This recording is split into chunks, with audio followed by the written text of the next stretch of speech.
That's not how the Force works. I don't care. Yeah, I think I remember seeing the movie. There's one scene that sticks out, and it probably sticks out for everybody, which is that, have you heard the tragedy of Darth Plagueis the Wise? What are you talking about?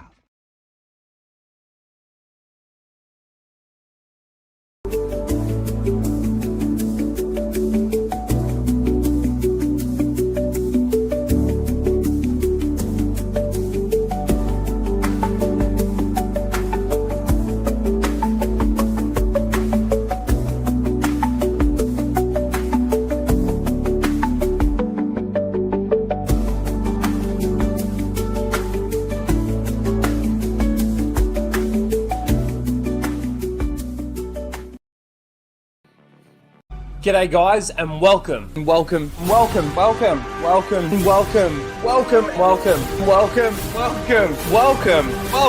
back to Casual Rage.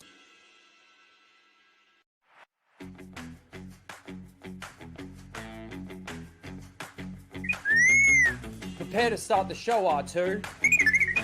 This is where the fun begins.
Yo! G'day guys and welcome to Casual Rage 246.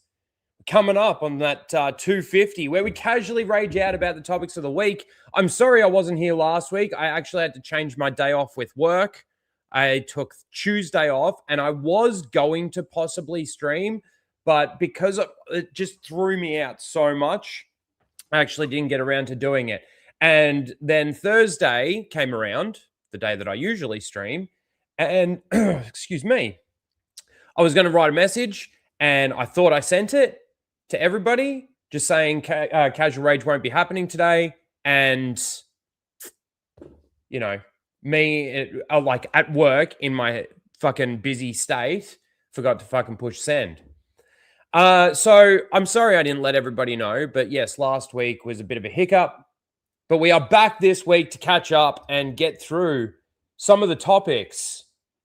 Now, the majority of the stuff that I do have to talk about today is Star Wars related.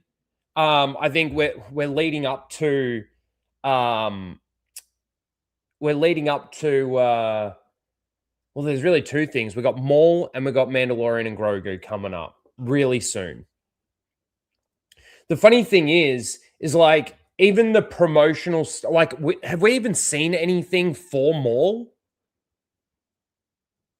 Have they dropped a trailer? Did we watch a trailer? I don't even remember if we did. I need to check that now. I didn't even think about that. But like that's coming out before Mandalorian and Grogu, and they're not even doing really well with the promotional stuff for that. So we got a little bit of Star Wars stuff. We'll get into that and we'll have a look. We'll check out the promotional stuff for Maul, I think. We got a little bit of Pixar news. It was just something that came up that, I thought piqued my interest. I got a little bit to say on that.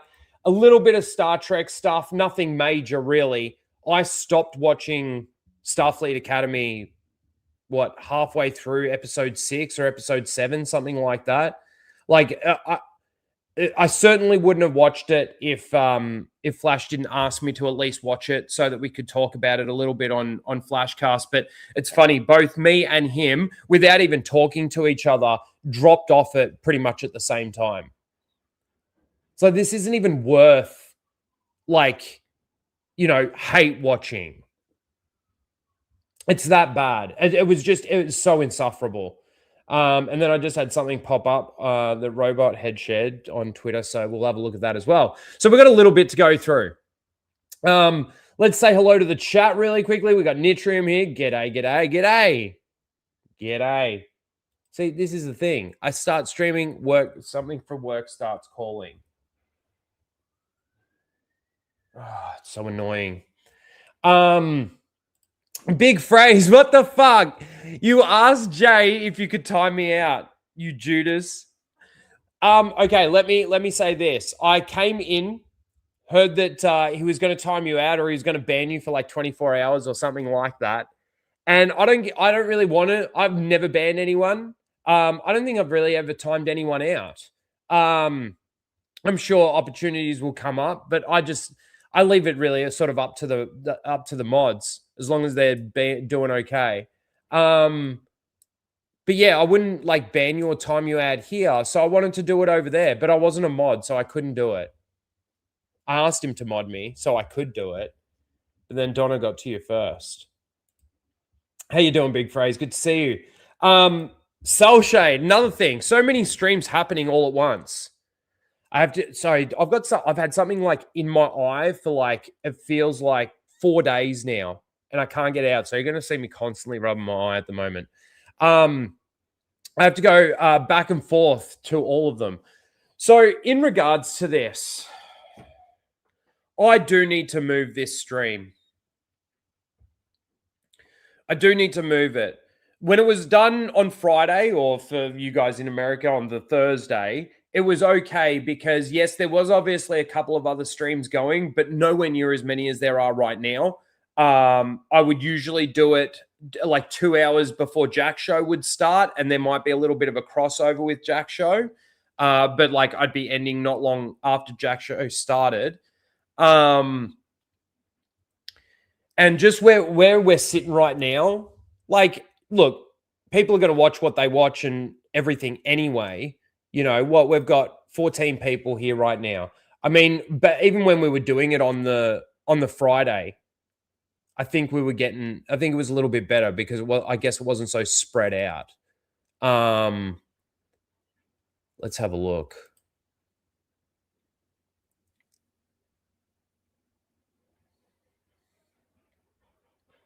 So yeah, even Lethal's now started streaming. Why isn't it showing me who's live right now? That's really weird.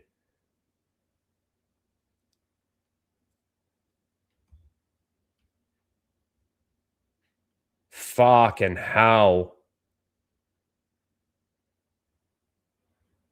Oh my God. Oh my God. The live list just keeps going on and on and on. You got I was about to say Vera Dark, but it's on Wicked's channel, but they're doing their stream. You got Jeremy streaming right now, Lethal streaming right now. You got Geeks and Gamers Plays streaming right now. You got Hypnotic streaming right now. Michael Bancroft is streaming right now. You've got Poor Choices, those girls, X-Ray Girl and Tug streaming right now.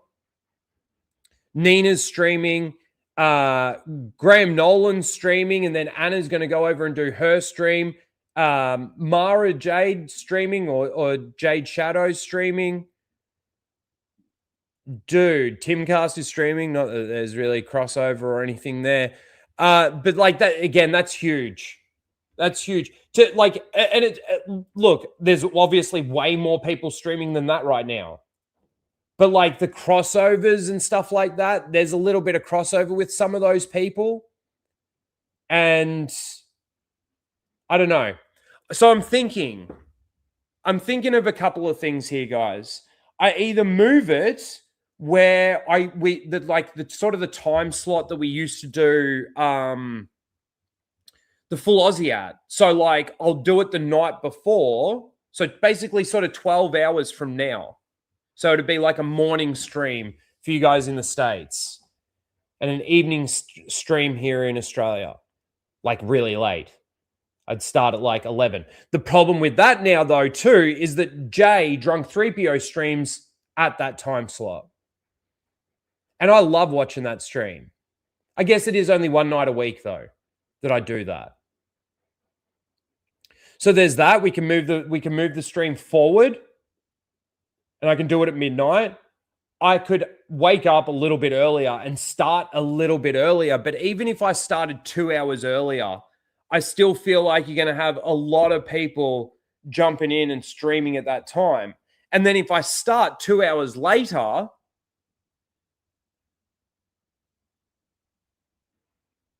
that's the only thing. But then 2 hours later, I'm basically like starting at what?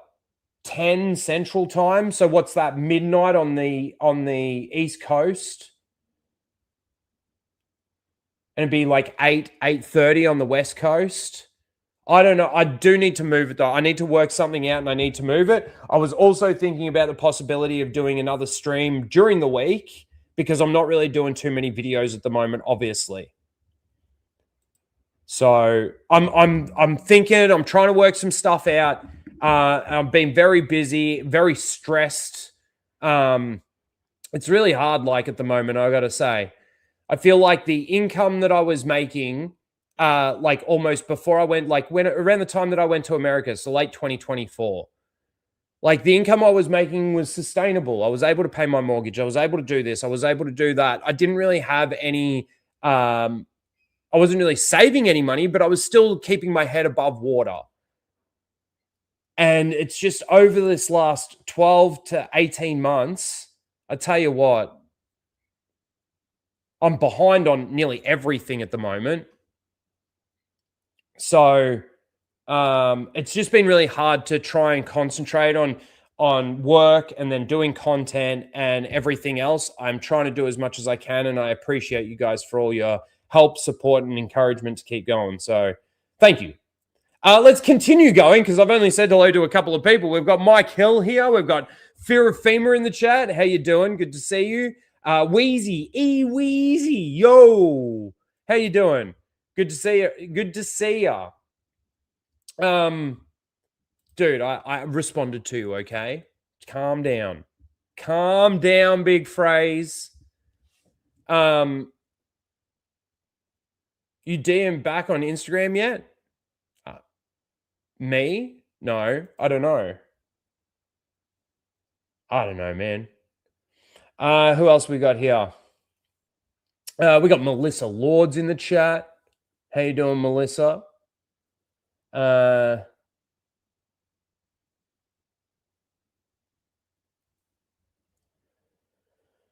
So, first time I got notified for you live. Well, that's awesome. Thank you for being here. There's so many other people streaming. What are you doing here? Good to see ya. We got Soul Assassin, Mod in the chat. How you doing?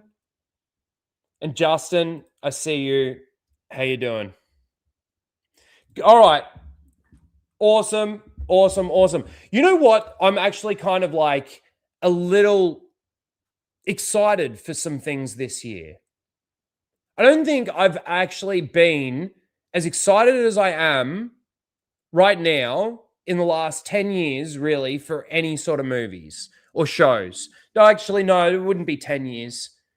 Because, like, you know, you think about even The Force Awakens, despite how shit it was, how excited were you for that? And don't lie. Don't lie to me.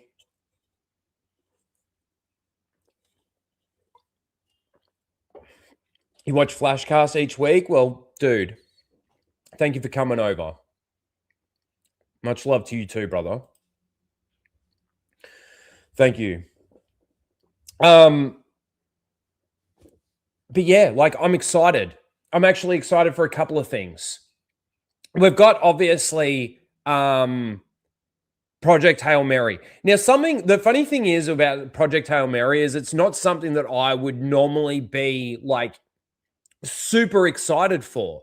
It's like being excited for the movie The Martian.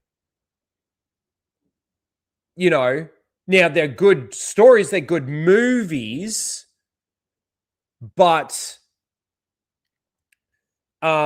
is it something that you really get like super excited for? Now, I think the only reason why there is this sort of much excitement or anything really is because we've been starved so long of good entertainment. I think that's pretty obvious. So that's coming out really soon. I actually want to go and see that in theaters because I just think it'd be really good. We got Michael. I want to see that Michael Jackson movie. What else is there? There was a couple of others that I saw. Let me bring this up actually, and we can go through a couple of them. And look, I don't know about series. Like I will say at the moment, fucking Night of the Seven Kingdoms is winning the best series of the year. And I know it's only really the beginning of the year, and we'll see what else comes. So yeah, Project Hail Mary, I'm looking forward to. Fucking Doomsday, man. You know what's really funny about the whole Doomsday thing? Remember not too long ago, they were doing little ads. They were doing little fucking teasers. They gave you a couple of little clips and this and that. Like any sort of hype that was built from that is gone. Wouldn't you think? Mortal Kombat 2, that is one of the biggest things I'm most excited for. Shrek 5, I don't care. Scream 6, I don't care. What, Untitled Jumanji? Next Level sequel? I didn't know they were doing that. The Michael trailer. Are they doing another Ice Age? Toy Story, Minions. Fucking don't care about any of that. Don't care about any of that, I don't think. The Mario movie's going to do well, obviously. Clayface, I don't care. Scream 7. What's this under? Top picks 2026. Mortal Kombat. Supergirl, no one's going to really care. Mortal Kombat, though, I'm really excited for that. That was the other one that I actually saw was the Spider-Man Brand New Day. When is that due to actually come out? If I click on that, will it tell me? It just says 2026. It's weird, though, to like a movie now. We're like a quarter of the way through 2026 and we don't have an exact release date. I mean, we've got an exact release date for Doomsday, which is in December of this year. Masters of the Universe is there. I don't really care too much for Masters of the Universe. Like, I'd be interested in watching it, but I don't really like, it's not something I have to watch. Spider-Man. Brand New Day. Release date. Okay, so 31st of July. 31st of July. Yes, thank you, Michael. I could have just looked at the chat. Doomsday will flop. I think Doomsday could be ADHD with the cast that big. I honestly, I think you're right. And from what I'm hearing on the grapevine, I was just listening to, before the stream started, I was listening to just a replay of Gary's stream, the Nooner that he did with Chris. And they were talking about Doomsday, and apparently, like, you know, they were shooting some scene and there was still like 5 more pages of the script that they needed to put in, but they were writing it on the go. And they're like, oh, we need those pages because we need to start filming that, or we're ready to film that or something. It's just, it is. It's going to be absolute ADHD. I agree with you, Melissa.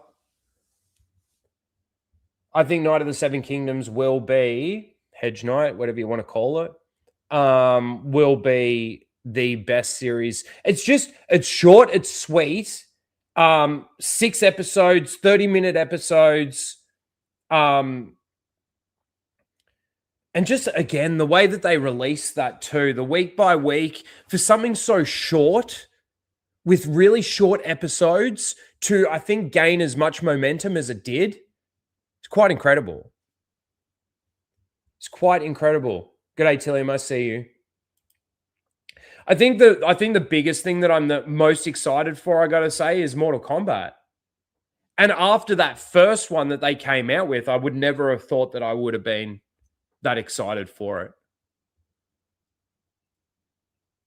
So the things right now that I'm interested in seeing, and I'd say, like, I'd have to go back and see what all the releases were for 2025, but I don't think that there was that many. If I just put that in, what did we have last year?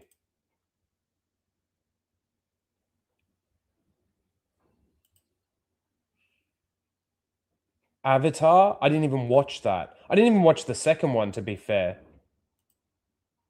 Oh my God. I'm not seeing anything either that I've pretty much seen, or, like, I didn't watch that John Wick movie, whatever that was. So this is where, like, okay, at least I wasn't really looking forward to Superman.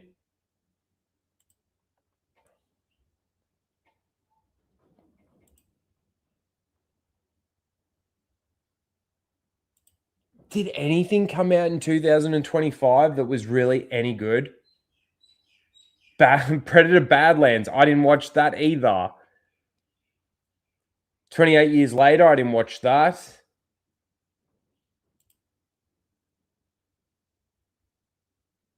Sinners, I didn't watch that. Oh, F1. Okay, there was at least something good last year. F1, I got to say, is quite really good. Mission Impossible, I still haven't watched that Final Reckoning. So yeah, okay. So for me, there was one movie last year that was any good. Why aren't I seeing any Marvel stuff in here?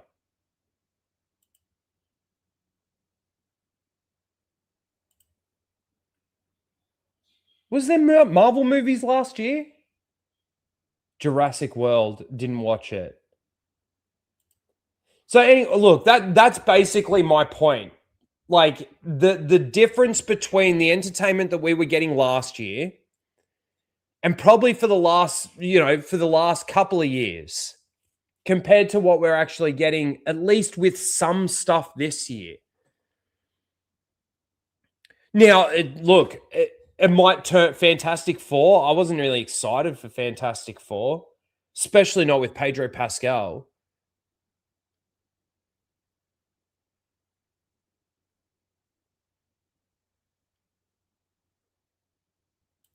Is that true? I would, okay. If that's true, fair enough. Fair enough. I'm not going to argue the point. But the one thing that I will say is that with how we're seeing entertainment now, and think about it with Doomsday as well, with how many plot points, how many narratives are they going to have to, weave their way through with characters and this and that to hopefully make it make sense to the audience. I would say it's probably not the best thing to do Doomsday on the fly. And maybe back when they, like, I don't know, maybe they did have it storyboarded out, but they were doing a little bit of stuff. I don't know the circumstances. And you could have a fair point, Blake. I just don't, like, how could we possibly sit here and say that we trust any of the studios with any of our entertainment right now? Everything seems to be a platform. Everything, it has been for ages. Everything seems to be, well, okay, here, I heard the beginning part of this clip and I only saw this pop up, so we'll just watch it really quickly. But, like, this is from when Iron Man was being made to what's being made today. this is how much the narrative, I feel like, has sort of shifted a bit.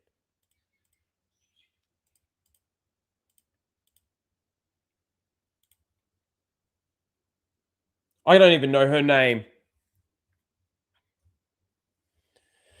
She's from Batman. And it's funny because Robot Head says that it's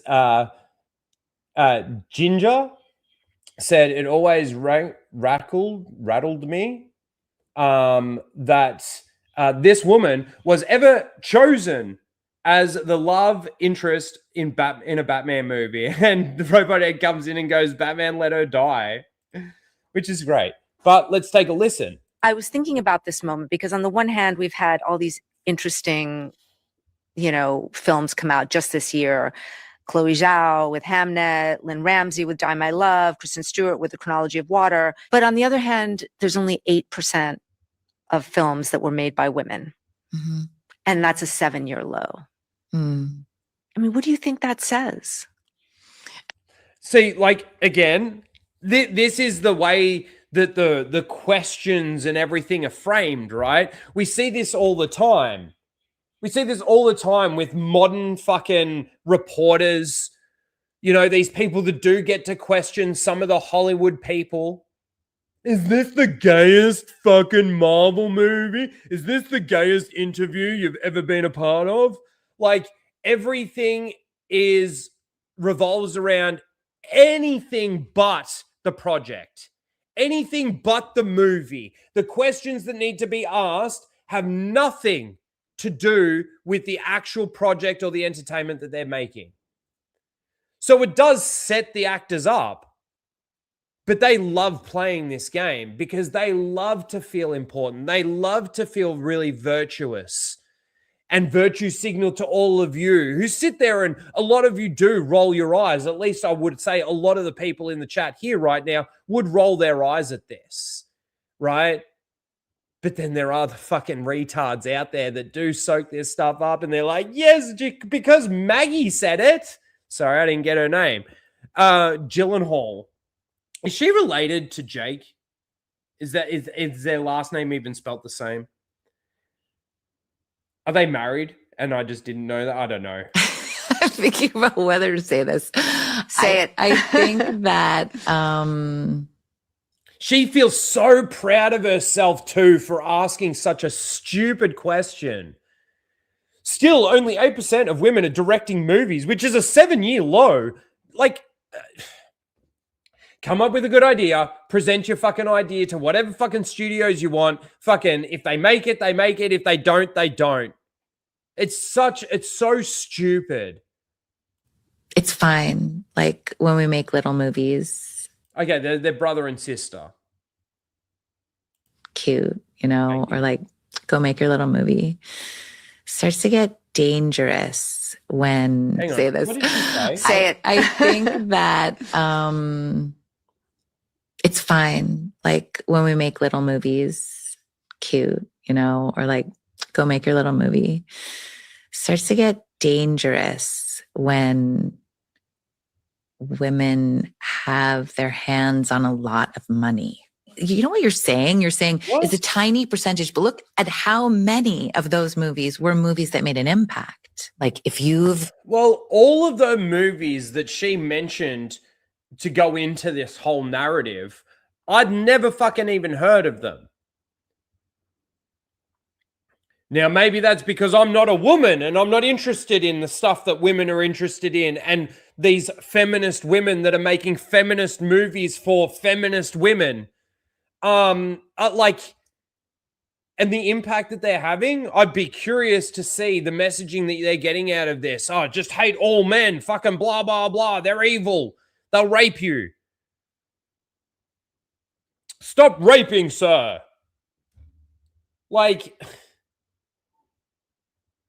It annoys me so much because I'm like, where do we go from here when the people that are essentially in charge of our entertainment are actually basically they think this way, first of all, but then also too, the narrative is pushed so hard out there by even the people asking the questions. They're biased in everything that they fucking saying.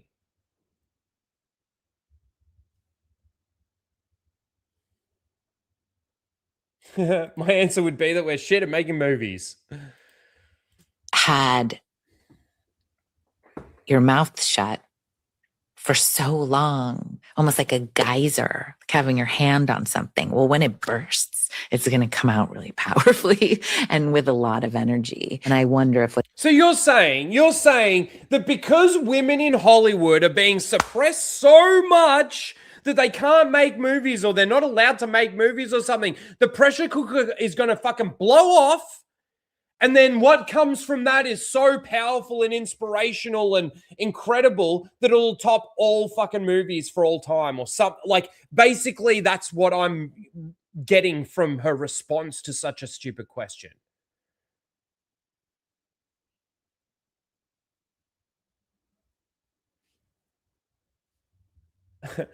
When I look at Derek Lopez, when I look at Maggie, she looks like a sad puppy. She kind of does, doesn't she? Especially like right there. She looks like her fluffy ears just need to come over and just... Thank you for the $2, Derek. Oh, God. what's happening culturally is gonna Yes. Yeah, no, 100%. She's right. It was dangerous giving these women a lot of money. Fucking oath. Fucking oath. Look at I mean, look, I can't say for all of them, but I mean, let me just talk about, let me give you what I know. Kathleen Kennedy. She wasn't given a lot of money. She was given an entire franchise that then used a lot of money to make a lot of crap. They needed to make sure that they got Charmin Obaid-Chinoy behind the camera. What the fuck is happening with all of that?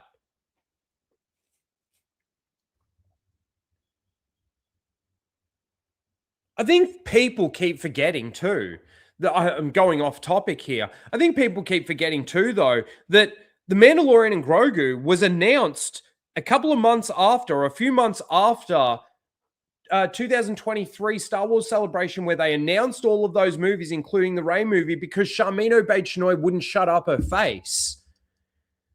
So they needed to distract everybody, and then they announced The Mandalorian and Grogu, and that's already here. You know what? You know why? Just in regards to the female stuff, fucking Charmin Obaid-Chinoy's fucking Star Wars movie with Rey is fucking failing, and we're not seeing anything about it. The only thing that we keep hearing is, yes, the script is coming. Oh, yes, the script is coming. Oh, yes, it's going to be incredible. Your patience is going to be fucking you're going to get fucking your gift from it. Fucking, why can't I speak words? Like, because I see right now, especially a lot of the women in the current climate that we're fucking in, are just propagandists. They don't give a fuck about entertaining you. They care about what message that they're going to give to you.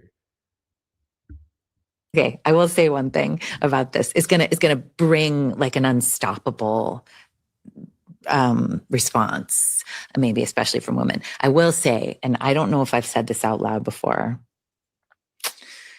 Again, maybe I'll get in trouble, but I actually think that when I really became a director was actually, I think, the first time that the morning that Trump was first elected. I think I was like, I have a lot more to say. Oh my God. See? The morning that Trump got elected was the day I became a director, because I need to make sure that I put my propaganda in whatever I'm directing. Wow. Could you be any more fucking clear with what you fucking... You guys are fucked in the head. Say than I've been saying. Ugh. Thank you, Robot Head, for making me see that. My God. The crazy thing is that these people have been saying what they mean for a long fucking time, haven't they? A long fucking time.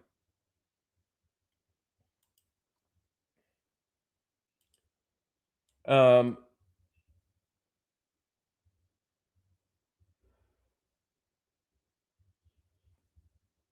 saw this and oh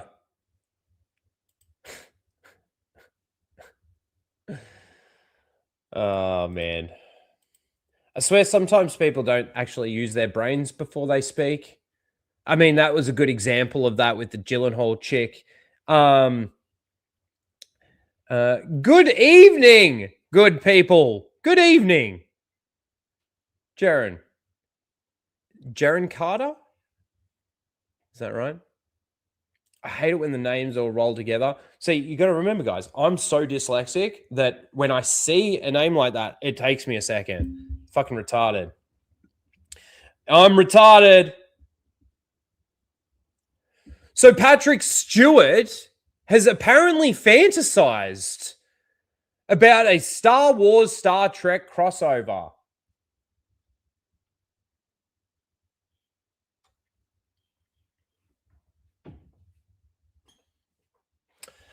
I will admit that at least for us on Star Trek, we have fantasized about... What are you doing? Oh. We have fantasized about a combined universe between Star Wars and Trek movies. I mean, look, it's just such a stupid idea. You're not retarded, Rhino. Yeah, I really am.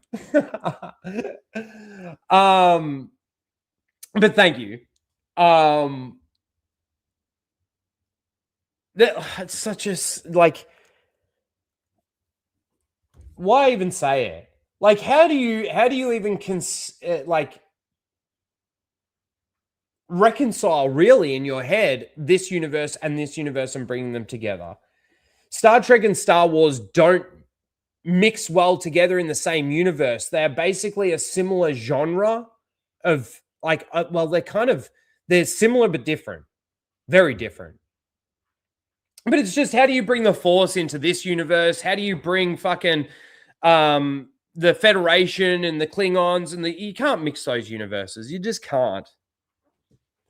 There have been a lot of ideas thrown about on putting together two iconic universes and having all of those great characters come into contact. I would personally get such a kick out of that. Okay. I mean, look, it could just be an answer to another stupid question. You know, and in these people's media training and stuff like that, the best way to be is to always be positive and always say yes, really. And I'm guessing that that's sort of what the situation is with something like this. I'd have to go into it more. I just saw it and I'm like, Patrick Stewart, you don't believe that. And if you do believe it, then you really are kind of dumb. And I don't think he is that dumb. G'day, Batman. Batman, the animated series. Name. Awesome. Hello there. They should definitely remain separate. I mean, look, right now, in this day and age, with how Star Wars is right now and with how Star Trek is right now, fucking do it now. If you're ever going to fucking mix those two together, fucking do it now. Starfleet Academy meets fucking Rey Skywalker. Oh, I hate saying that. Rey Palpatine. Fucking Gabriel Knight. Cheers, brother. How are ya? So there was that, but then there was also this. So there was obviously the Saturn Awards, just more awards. Just more patting themselves on the back, really, isn't it? So let's have a listen to what Alex Kurtzman had to say at the Saturn Awards. It's funny. Price of reason, basically. Alex Kurtzman just got an award for ruining Star Trek. Gene Roddenberry had this lightning bolt of an idea, and I think he understood something fundamental. He definitely understood a lot more than you. A lot more than you. And look, I am no Trekkie. I am not a Star Trek person. I have enjoyed the movies. Probably not so much the JJ movies. I think he plays a really good Bones. I think the casting for the JJ Trek was actually really good. The casting was actually kind of spot on, to be fair. Just the story and everything that goes with it. And I feel like, if anything, the JJ Trek, like movies and stuff, like, I gotta say, after seeing those movies and watching Starfleet Academy, they're better than Starfleet Academy. They're still shit, but they're better than Starfleet Academy. Yeah, so fucking Gene Roddenberry had a fucking lightning in a bottle. He had a lightning bolt. I don't exactly know how you fucking said it, but whatever he had, and you fucking took it and destroyed it and completely turned it into something else. I haven't even listened to this whole thing, but I bet we'll have more to say about the nature of science fiction and genre storytelling, which is that science fiction is not really about the future, it's about now. It is the prism through which we... No, you can do science fiction in present day. Yes. You can do science fiction, though. What did he say? The nature of science fiction and genre storytelling, which is that science fiction is not really about the future, it's about now. It is the... Okay, so yeah, okay. So science fiction doesn't necessarily have to be about the future. I mean, it works better because we can create things that don't exist right now that help with the storytelling or the plot or whatever. You know, Star Trek, they got warp fucking speed. You know, they got teleporters. It's hard to tell if you try and do it in the here and now, in present day, it's harder to do shit like that, isn't it? It's harder to, as the audience, to suspend your disbelief. Prism through which we, the looking glass, the magnifying glass through which we examine ourselves. No, what you're trying to say, this is such a bad speech and we've only heard fucking 20 seconds of it. What you're trying to say is that science fiction or the genre or whatever, you can bring that, but you can bring people from today into that universe. That's what you're saying. You're going to say something along the lines of being able to see yourself on screen or something like that. The state of humanity, who we are, what we're capable of, and where we're going. And it was such a powerful idea that it has lasted for 60 years because each iteration of Star Trek has been interpreted and reinterpreted by people who are so inspired by the message of Star Trek. What is the message of Star Trek?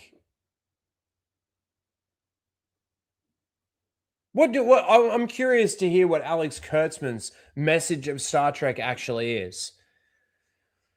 Because my understanding of sort of Star Trek is this almost utopia where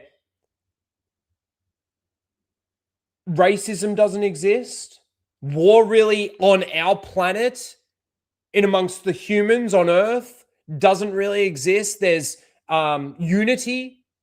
We are all just one being. We are not one being, we're all human and we're all just happily living on Earth together. The technology has been able to solve homelessness and starvation, you know, where they got replicators. Fucking,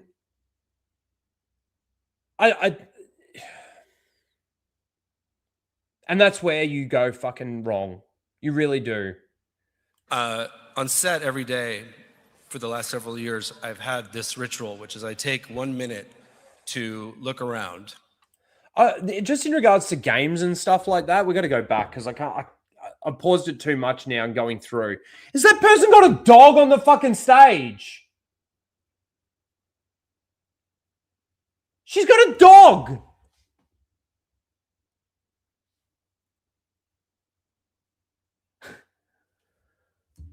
Man.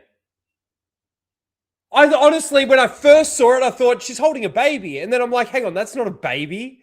It's got a tail and a fucking furry head.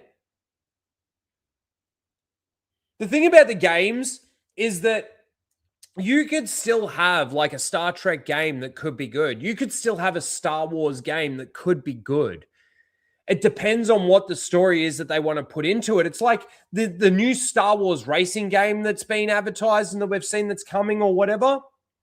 I feel like that game could actually be good. The one part of that game that actually kind of scares me the most in regards to would it not be good is whatever they do with a campaign within it. Because yes, when they start telling the story, it fucking falls apart. Obviously, with a Voyager game, though, it is a little bit different because that is Voyager. Like I don't know exactly the context or what it is, but you're obviously flying around space, going to new places, whatever, getting into battles, getting into awkward situations, as opposed to like a racing game. But I feel like I said, it depends on the people developing it. It depends on the involvement of somebody like him. Like if, let's say, he was massively involved in a Voyager video game or the story of a Voyager video game, maybe it wouldn't be necessarily as good. And I don't know, maybe he does have some involvement, but it was still good. I don't know.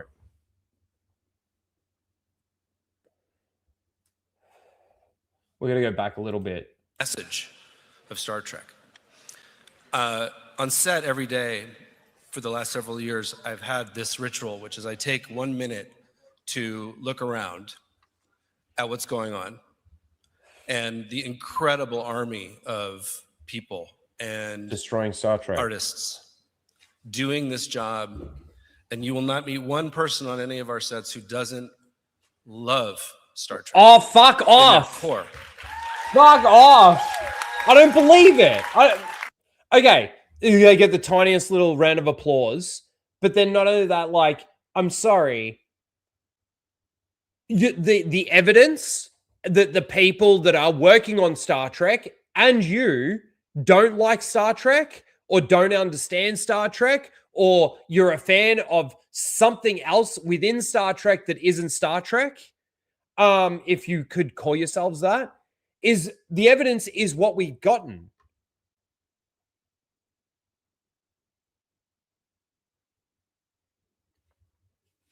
The evidence is what we've got. It is Starfleet Academy. It is whatever those other series that they've come out with, Discovery and stuff like that they've come out with, that everybody who likes Star Trek fucking hates that shit.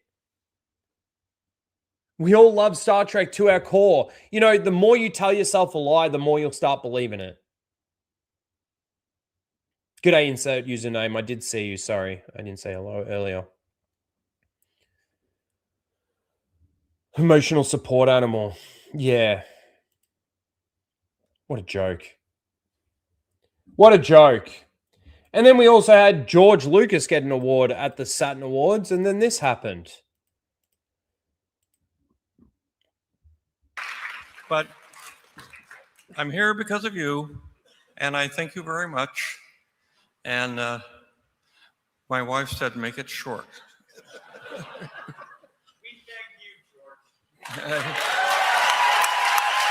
So you had Tom Cruise yell out, "We thank you, George."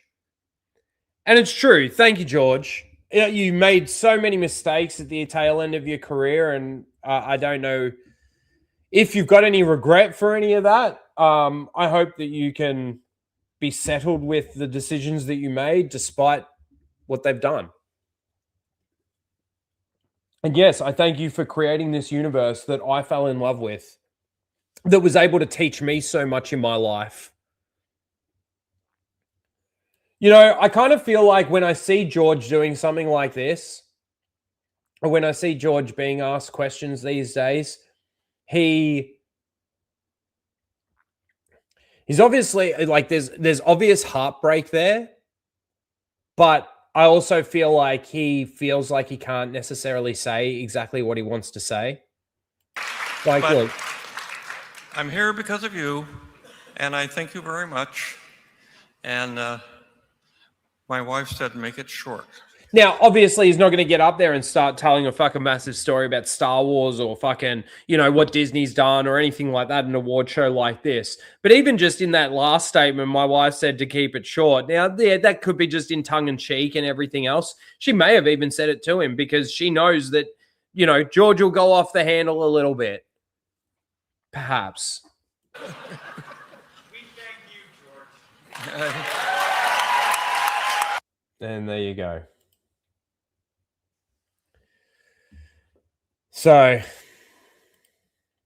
Tom Cruise, eh? Tom Cruise. What else have we got? Oh, okay. Yeah, this sort of ties in quite well, actually. So, we were just talking about, we were watching Maggie Gyllenhaal, talking about like the questions and the way things are being asked, but then also to the answers that are being given. Maggie thought that she should become a director after Trump got elected.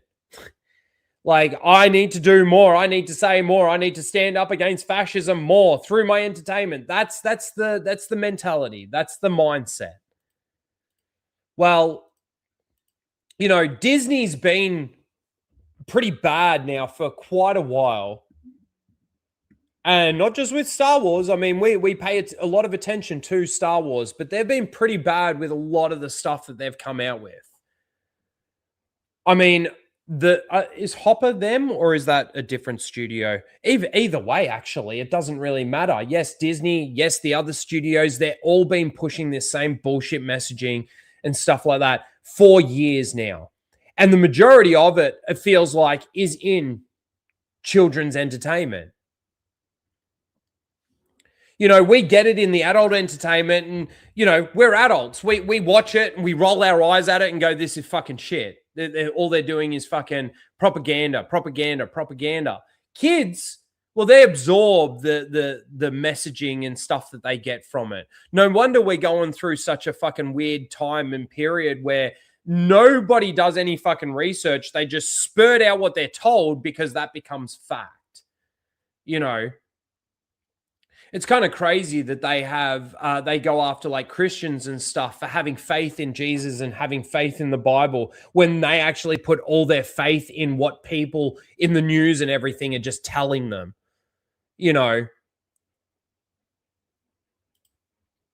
But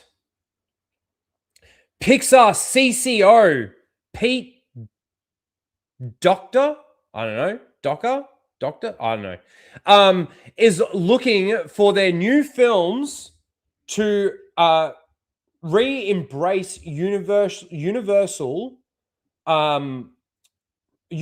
related concepts like talking toys and monsters in the closet. This is the quote. As times go on, I realized my job is to make sure the films apply to everyone. Sorry, I kind of fucked that up. That's why I went so fucking weird and slow. But basically what he's saying is like, okay, I've noticed that there's a lot of messaging going. Now, I don't know who this Pete guy is. Is he new? Is he like, what's happening? I think my understanding is that he's the new CCO of fucking Pixar. Now, this is the thing though, is that remember when we heard Bob Iger come out and say, we're going to move away from politics a little bit. We're going to, stop with this and we're going to continue moving forward with just good, better entertainment and whatever. I don't remember the exact statement. You guys probably remember. But then nothing changed. Nothing changed. Everything just stayed the same. Now, yes, with how long it takes to make movies and make shows and stuff like this, obviously, in this day and age especially, it can be a product of its time in regards to when it was written and, you know, how it was shot and how it was filmed or whatever the case may be. But again, I'm not going to buy this. I'm not going to believe anyone until I start seeing the change. You know? And I think this year, like I said, compared to what we got last year and probably even the year before when it comes to some of the movies that are coming out, I feel like there is a slight shift in the air with some stuff. But see, the thing is the propagandists, you know, the reporters and all of those people out there, the ones that asked that Maggie Gyllenhaal, oh, you know, what do you think about the fact that there's only 8% of women are directors or something, whatever she said, 8 female directors.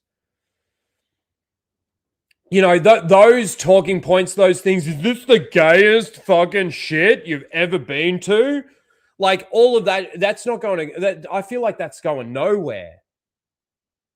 That's going to go nowhere until one of them, like Gene Simmons, basically comes out and says, like, that's none of your business. You know, why are you asking me who I'm voting for or whatever? It's not going to change until they start clapping back and saying, that's a stupid question. Why are you asking me that fucking question? That's so dumb. But they'll never do that either. So let's see, Pixar. Let's see, under the banner of Disney, whether or not you're going to be able to make films that appeal to everyone. I don't believe you. I don't buy it until I see it. Because you fucked me over so many times. Disney. You know, you put a bit of faith and you put a bit of hope into the fact that this next thing that you're getting excited for, this next show or this next movie that you're getting excited for is going to be good. And then it turns out that you just twist it. You subvert all expectations. And the craziest part about all of it is that you truly don't give a fuck about some of the things that you're pouting. Some of the things that you're saying out there. You don't buy it at all, do you? So let's wait and see, shall we? Let us wait and see. All right, we're going to get into some Star Wars stuff now. It's pretty much where we're at. We do have the Lanterns trailer to watch too, which we watched on Flashcast, obviously. Oh, did we watch it? I don't even I get so drunk so quick on Flashcast, I can't remember. We talked about it at least. But we will watch it. But see, then you get like, you know, we get something like Night of the Seven Kingdoms, right? And then you kind of expect something like they could make a really good Green Lanterns series. Doesn't need to be a movie. They could make a great series. They could roll a movie into it. They could do it that well. But it doesn't seem like they are. This trailer was such a letdown. And I'm no DC person, let alone a Lanterns person. But you know, the thing is that there weren't a lot of Guardians of the Galaxy people out there, was there? And when they did Guardians of the Galaxy, it brought them to fucking a household name. They were able to do something so well with it. And you kind of, like, you know, you'd want to hope that they're actually able to do something like that with, let's say, a Lanterns show. You know.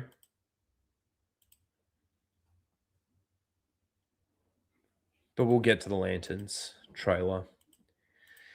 Let's talk about some Star Wars stuff, shall we?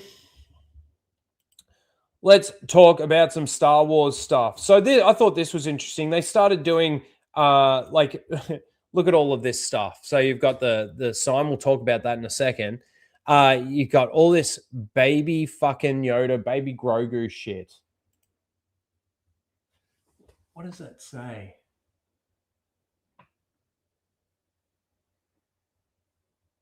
Galactic. Is that galactic? I can't read that properly. Mando and Grogu toys. Well, look, let's just say this. At least you were on it this time, Disney. At least you were on it this time, Lucasfilm. Isn't it funny? Look, they got Thrawn there. They got is that no? That looks like maybe Han with in the snowsuit. Grogu and his little fucking thing. Is that Bosk? Oh, stomach. So at least, look, like I said, at least they were on top of it this time. But there's a good point here. Wait a minute. This looks like a First Order Stormtrooper. Now, we're talking 5 years after Return of the Jedi here. I don't know. I honestly, I don't care anymore. Like, I used to care that something is, like, when it comes to the lore and everything, you know, I remember my old boss telling me he's a massive Star Wars fan and stuff like this. And I'm like, we ended up in a discussion. I don't know how it all came to be, but we were talking about the clone troopers and then the stormtroopers. And he still thought up until like, what, 8 years ago or something like that, when I told him that no, the clone troopers aren't stormtroopers. They started recruiting just normal people, and those people became stormtroopers. That's why you've got different. Well, you never really saw them until fucking Finn took off his helmet, really. But, and he tried to tell me, no, that's bullshit. And like, I'm like, dude, I've read the books. But the books mean nothing to him. That doesn't make any sense. I'm like, okay, well, despite whether or not the books make sense to you, the stormtroopers that you see in fucking the original trilogy aren't fucking clone troopers. Under no circumstances have they ever been clone troopers. There is lore there. It's the canonical line of what actually happened to the clone troopers moving into stormtroopers for the Empire. Because there was a risk. There was a risk keeping on the clone troopers with everything that happened.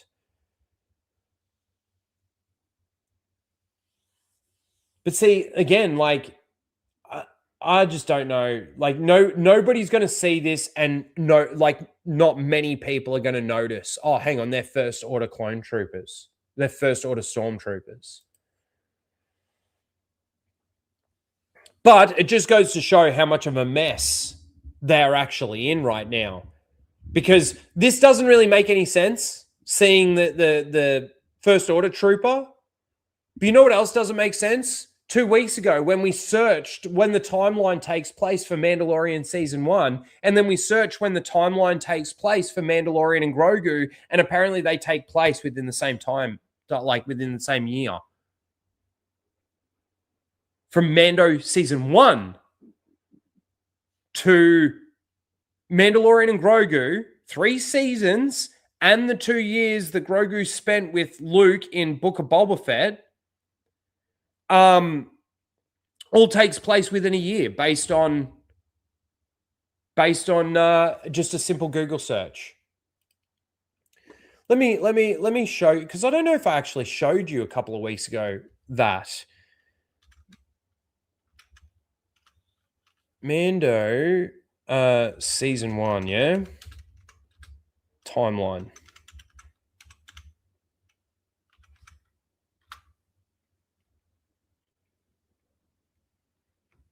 And then Mando and Grogu. No, we don't want release date. We want timeline.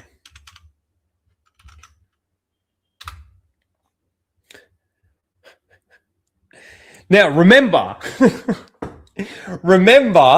now look, this is just a Google search. It's AI overview, whatever, right? But it does go to show that even at Lucasfilm, they honestly have no fucking idea where they are with the information that they're even giving to us, right? Let me stop sharing really quickly. Let me just bring this over. And let me make sure that what I'm saying is actually correct. I'll show you anyway, but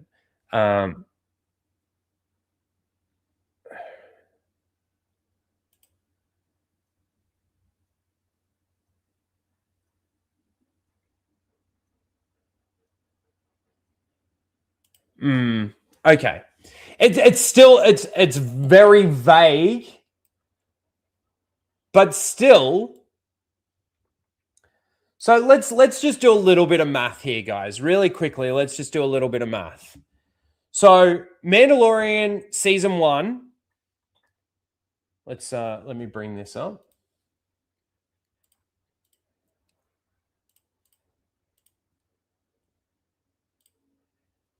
Let's make it a little bit bigger here so you can all see. Okay.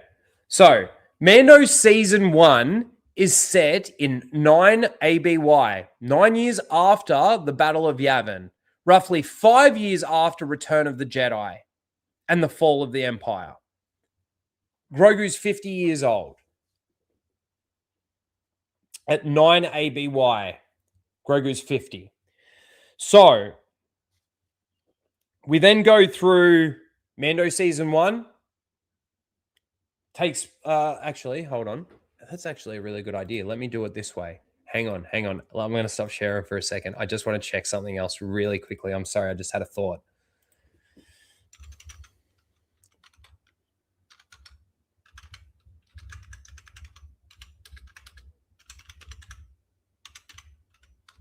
Oh, it's going to be interesting to see what this says, actually.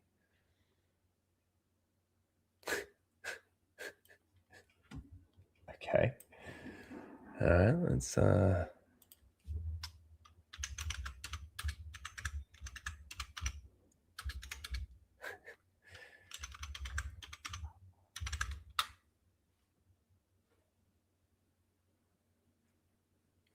my god.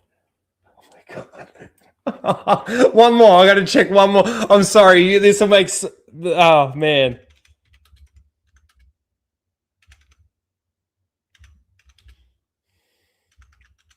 I might have to turn this into a video. All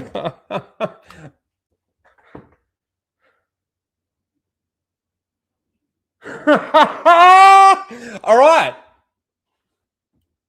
Okay.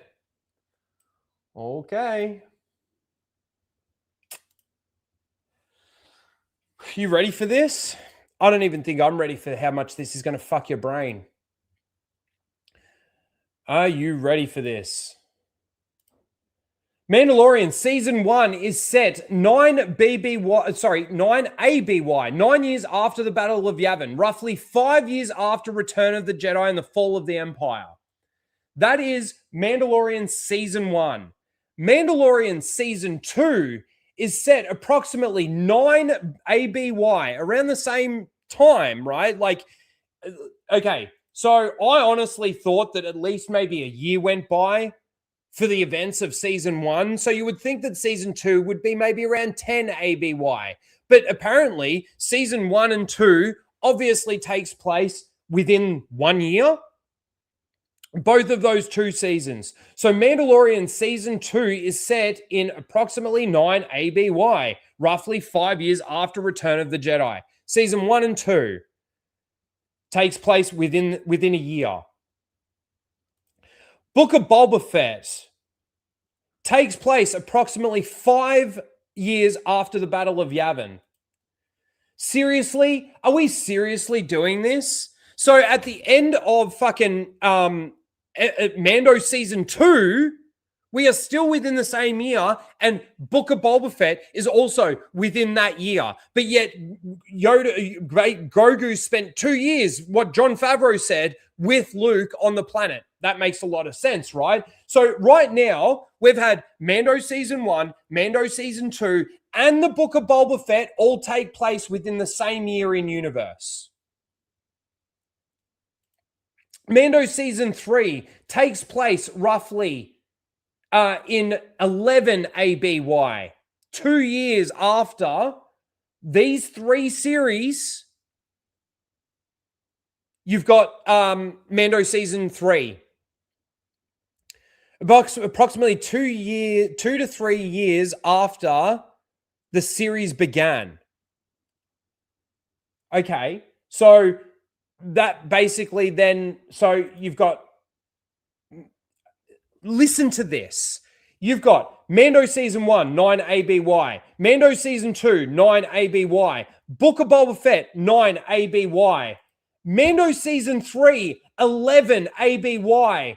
Mandalorian and Grogu, 9 to 12 ABY.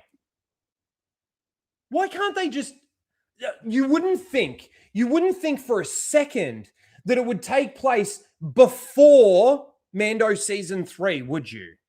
Any part of fucking The Mandalorian. You might get some flashbacks, but that doesn't count.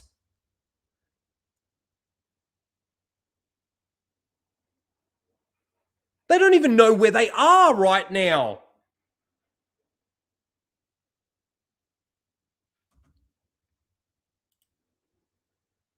Mandalorian Grogu,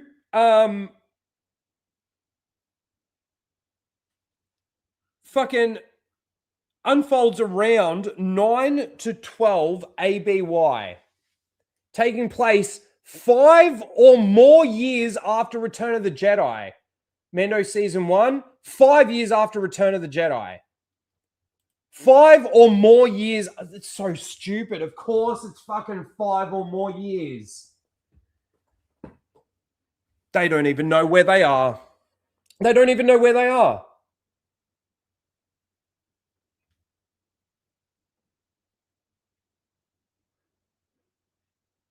It's 100%. They can't even get their timelines right. In what they came up with, in what they made up. But it's the same thing as like tracking fobs. Look, I know as soon as I mention that, there's going to be some people in the chat that are going to laugh, right? But there's some new people here. Tracking fobs. The very first scene that we see in Mandalorian season 1, the very first thing that we see in Mando season 1, episode 1, the very first picture is Mando's hand holding a tracking fob. Right? Tracking a bounty. How do tracking fobs work? What are they tracking? Is it DNA? Doesn't make really sense because DNA can't transmit a fucking signal. Is it a chip like that's in the arm? If it's a chip in the arm, why didn't fucking Mando dig it out of Grogu's arm knowing that that's how he tracked him down using a tracking fob? How do tracking fobs work? No explanation. There's not even anything in any books to explain it. You know, at least they went to some effort with Rey in regards to making it canon that she downloaded fucking Kylo Ren's training when he tried to torture her. At least they gave us that in a book. It's fucking shit, but they explained it.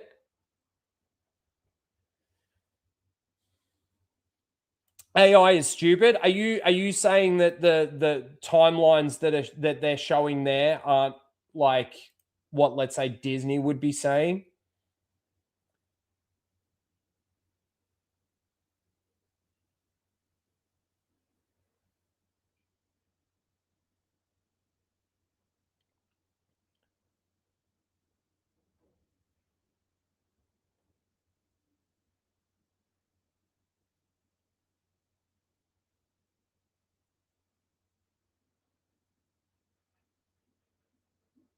But see, even that doesn't make... Okay, so then you go here, and this makes it even worse, actually. Then you go here. You just scroll down a little bit. This is just on, what, Mandalorian and Grogu, where this takes place, right? You come down to here. Detailed timeline. Yeah, Grogu being born, blah, blah, blah, blah, blah. Bullshit, bullshit, bullshit. Fucking 9 ABY. Mandalorian season 1 and 2. 10 to 11 ABY. Book of Boba Fett and Mando season 3. Hang on a second. In here, you've got, it's saying that it takes place, Book of Boba Fett takes place the same time as Mando season 2. And season 1, in fact.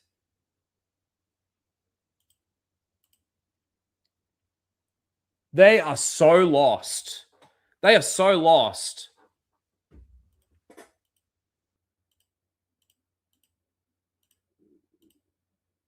And the other thing too with like what that does is like when does Grogu grow? When does he like we had that fucking, I don't know if you saw, but apparently let me find it actually because I do have it here. Where is it? Here. So Kathleen Kennedy comes out and just throws another massive spanner in the works. All the people that were excited for this show, guess what they were actually excited for? Seeing Grogu speak, apparently. Because that's like, you know, important. And look, I'm not going to say that it's not necessarily important in the fact that these characters already don't really have that much chemistry. They don't really talk to each other all that much. That maybe Din Djarin talks at Grogu a little bit and you get some little squeaks and bops and beeps from fucking Grogu, but that's it. But then Kathleen Kennedy comes out. Grogu will not gain the power of speech in The Mandalorian and Grogu, confirms Kathleen Kennedy. I don't know why you'd even say that. I don't even know why you'd say that. Because again, there were some people actually out there that were excited to go into this movie. And you've spoiled the fact that he's not going to speak. But I actually think that maybe there's a possibility it would have been received better if they actually just watched it and didn't hear him speak and then have their reactions to it rather than going into it knowing that they're going to be disappointed at the fact that he's not going to speak. Do you know get what I'm saying?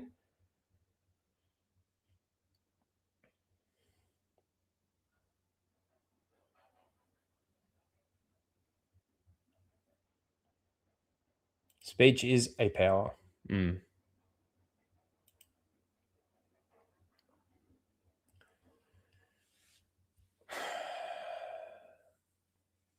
Disney Star Wars gives me a fucking headache. Dude. And people want to think like, you know, Dave Filoni's on top of it and everything. This is all Dave Filoni shit. This is all Dave Filoni shit. And he can't even keep his timelines right.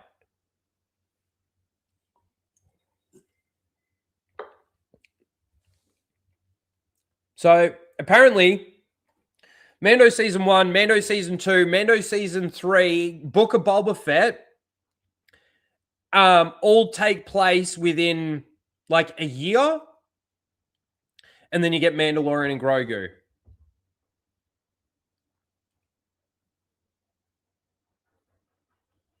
Crazy. Kathleen Kennedy confirms that he's not going to speak, which again, I just gotta say, like, they have made massive mistakes with this. They didn't think about the consequences of it when they created this character, when they created this creature. They didn't think about it. They didn't go into, okay, so Yoda, he said that he'd been training Jedi for 800 years. He was 900 roughly when he died. That means for 100 years, he wasn't really doing anything.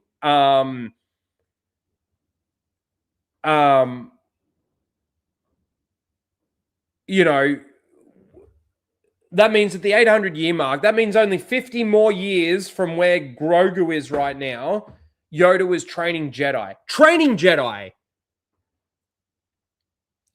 He'd gone through his training. He'd become a master, a grand master, within the first 100 years of his life.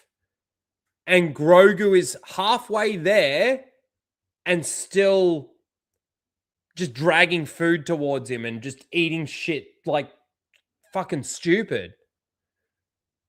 The gimmick is going to lose, Disney, and I don't think you quite realize it yet. We talked about the merchandise. The advertising's been horrible.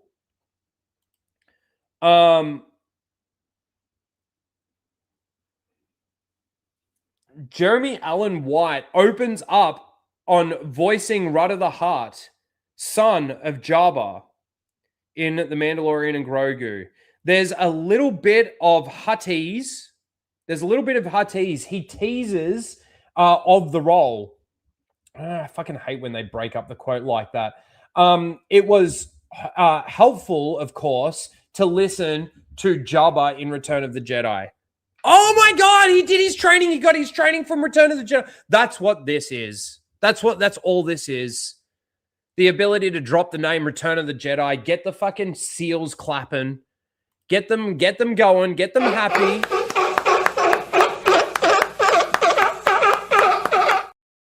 Deal clap their way through this fucking thing.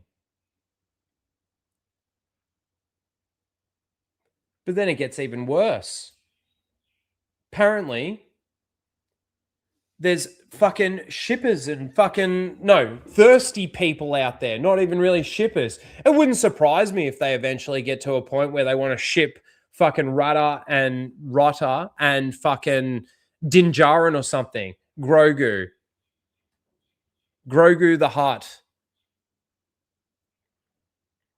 Is Jabba the Hutt's son hot now? This is what Star Wars is now, ladies and gentlemen. This is the new audience that Disney has actually culminated. The shipping fucking audience, the shippers, the retards, really. The cancel mob, the weird lefties, the fucking, I don't know, the furries. Like, that's the new audience that they've culminated because they're able to do something like that in this universe.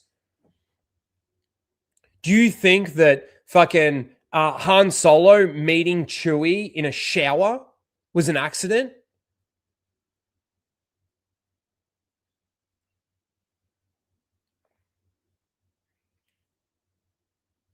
I mean, fuck, that movie's so bad, you know. Just in the elements of Star Wars lore, it's fucking bad. The droids, soon as you remove the restraining bolts, they are actually programmed to protest. That's what they've been programmed to do. So the restraining bolt stops them from protesting. Soon as you remove the restraining bolts, they do what they were programmed to do and start protesting for their rights.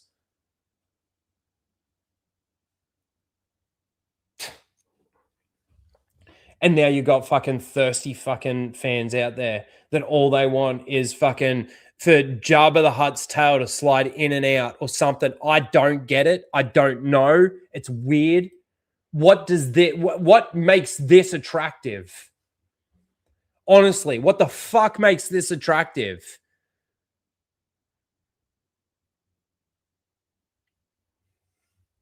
You sick fucks.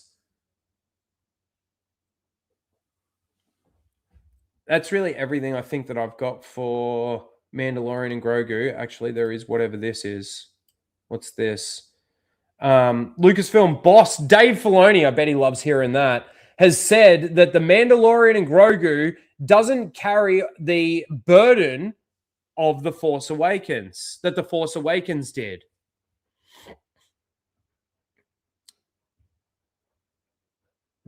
Basically, he goes into it. I saw it.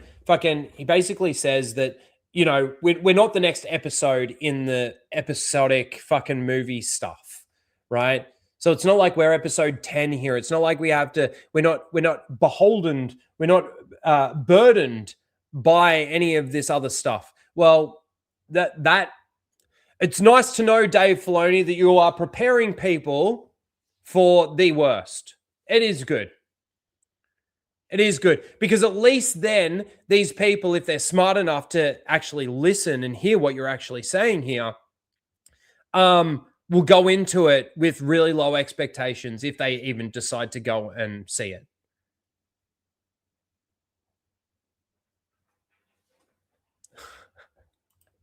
You might be retarded though. Well, look, in the mech suit, season 3, the yes, no means that we know that he's got cognitive ability and he actually does understand, right? So there is definitely understanding there. We know that that exists.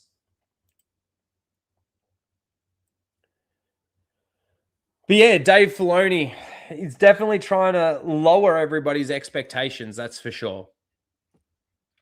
That is for sure. Let's see. Get rid of that.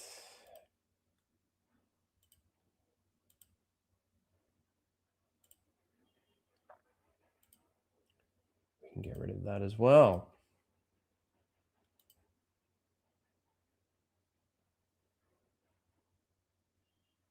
All right, let's. So this is actually coming out before Mando and Grogu. Obviously, we talked about it a little bit earlier.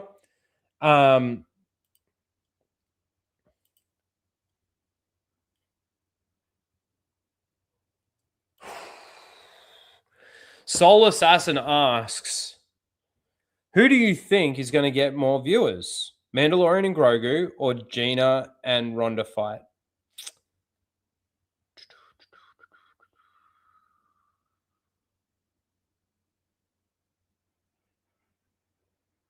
I still think Mando and Grogu. I'm sorry.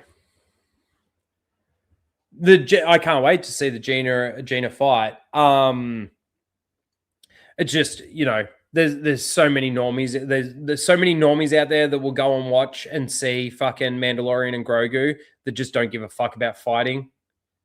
They don't know the details of Gina Carano. You reckon the fight for sure? I don't know about that. It's a tough question. I'd like to think that the fight would beat out Mando and Grogu, but I just don't think that there's as much of an audience for a Gina Rhonda fight than there is for a Mandalorian Grogu Star Wars movie in theaters. I'm sorry, I got to be real. That's my thoughts on that.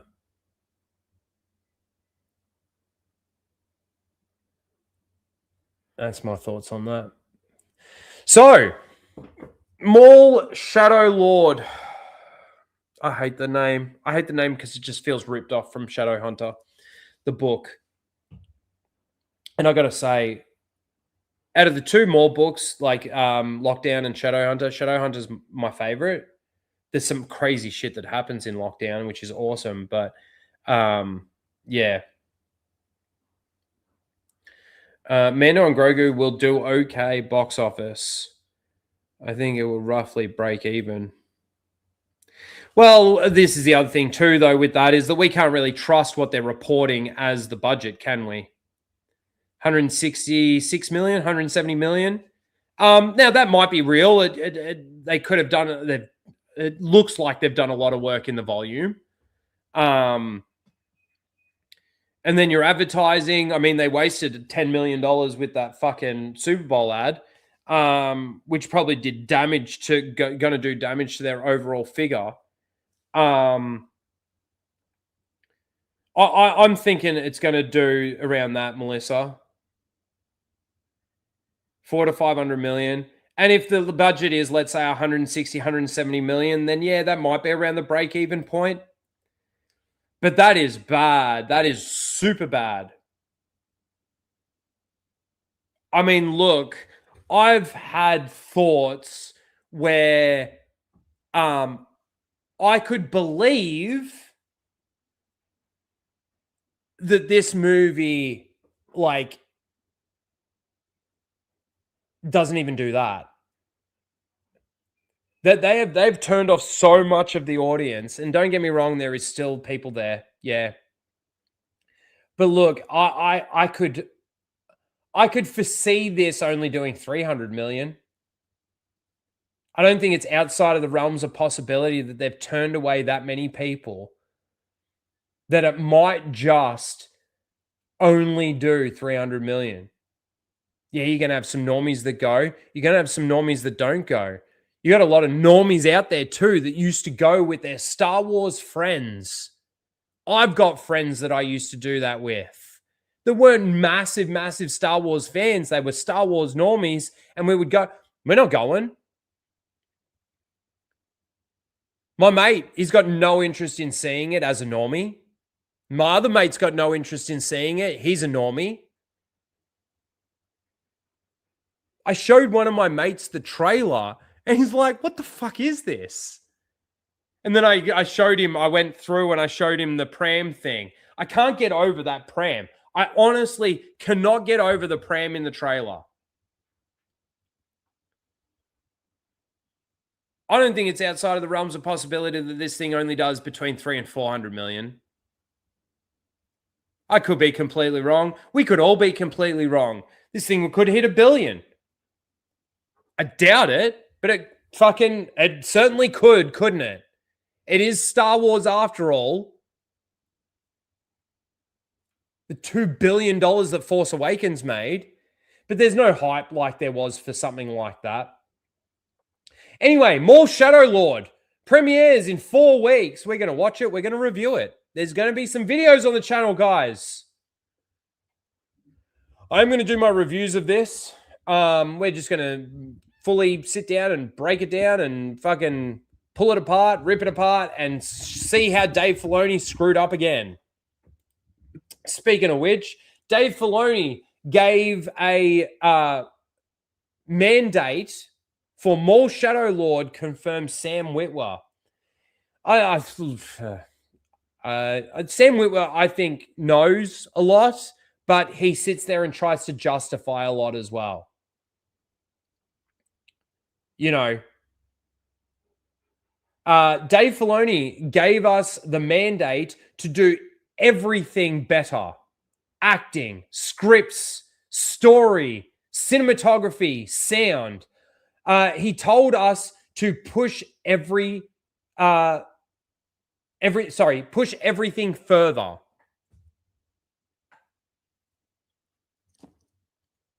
Further than what, Dave? Further than what? Further than your shitty fucking what are they called? Those little mini-series things that they did.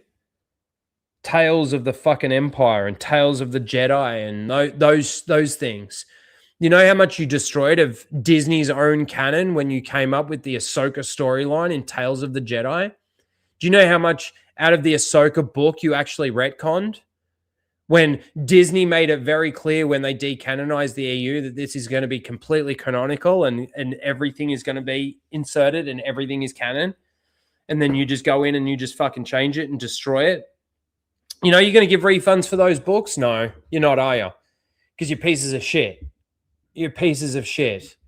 You know, The Bad Batch, not good. It's not good. Blake, I know you're going to give me shit. Yes, there's 3 episodes in there that are actually not bad. They tell a good story. In fact, those 3 episodes are pretty much isolated within themselves.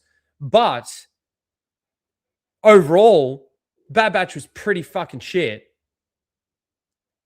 Then you've got Ahsoka, and you've got all the live action stuff that you've been involved in. What is there to push further, Dave? Is my question. How are you going to push this further? You want everything to be better because everything has been destroyed, so you just want it to be better. Problem is that it's never going to get better as long as all of that stuff still exists within the canon.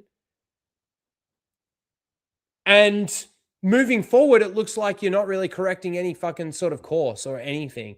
You're not turning the corner. G'day, Alora. How you doing? What's up? Good to see you. And GT Weber, good to see you too. Late to the party, it's okay.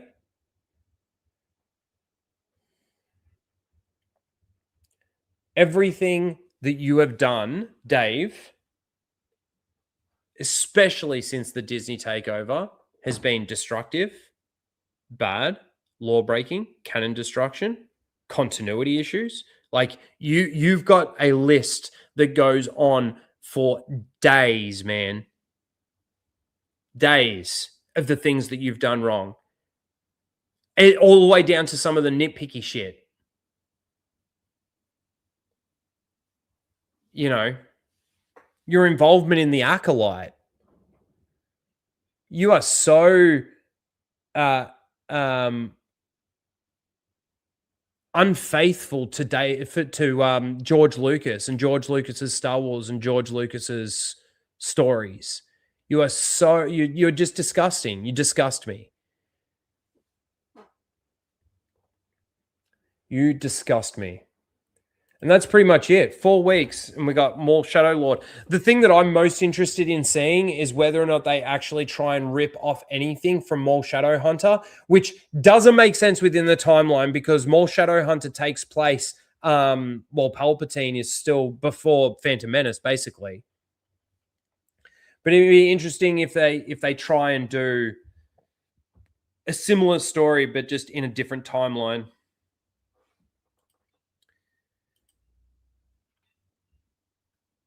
You know what I've been watching again though recently? The Chosen. I've actually got to watch One Piece. I need to watch One Piece before Flashcast. That came out yesterday, didn't it? This is the thing though, is I hate the binge model. I hate how many episodes are there for this One Piece?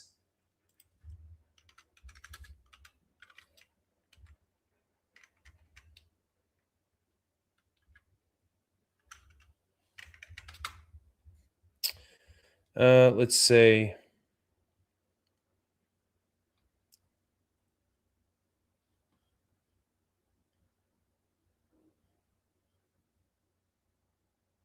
See, this is where it's going to fucking mix me up because it's looking at the animation, which there's like thousands of fucking hundreds of episodes.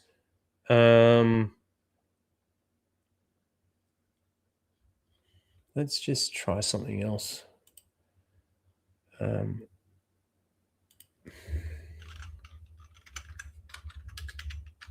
Fuck. 8. Okay. 8 episodes. It's just I prefer the fucking week by week model over the binge model. So much better. Jim WTX, how you doing? The Last Relic, good to see you.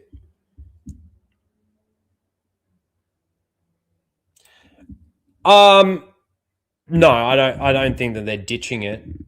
I said earlier, like the Pixar thing, like I'll believe it when I see it, because we've had, even I mentioned it earlier. You've got Bob Iger that fucking says, we're going to move away from this messaging and stuff like that. I can't remember exact wording that he used, but whatever he said, that they were going to move away from it. And then for the next fucking 2 years, it was all just the same fucking garbage. That they have not given me anything for me to give them any faith that they actually have turned the corner, that they're actually going to do entertainment, that they're actually going to do proper escapist entertainment.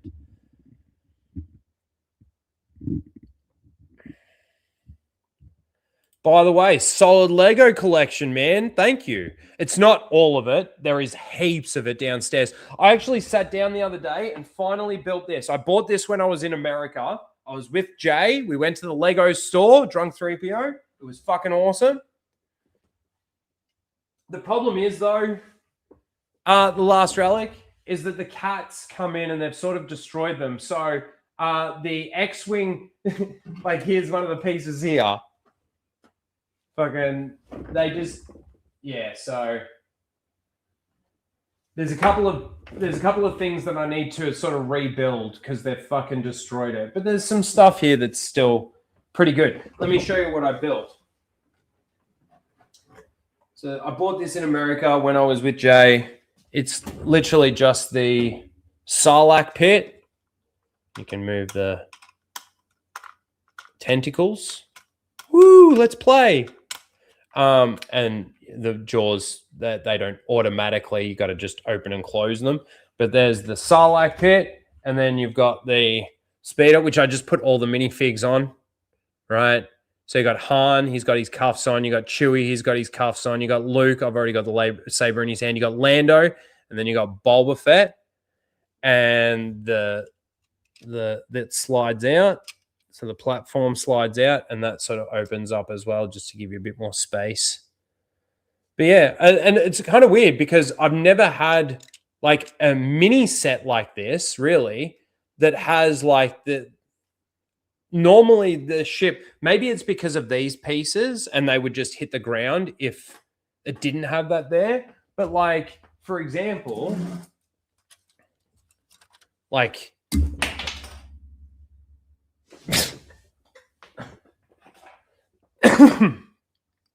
for example, how does that click on?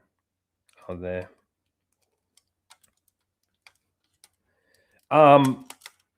Like even when they're open, like well, hold on. See, that would touch the ground, like that would fold in if that was flat and it doesn't have the clear pieces. So I just thought it was interesting. Maybe that's an American set thing. I don't know, perhaps. But yeah, so I built that the other day. Just a little fun, quick build. Didn't take me long. The one thing that I really want to get right now is the Black Pearl. Really badly want to get the Black Pearl. Mike Hill, thanks for. Did you just up your membership? Renew it to the Law Masters for 51 months, dude. Thank you. I appreciate you, Mike. You're awesome.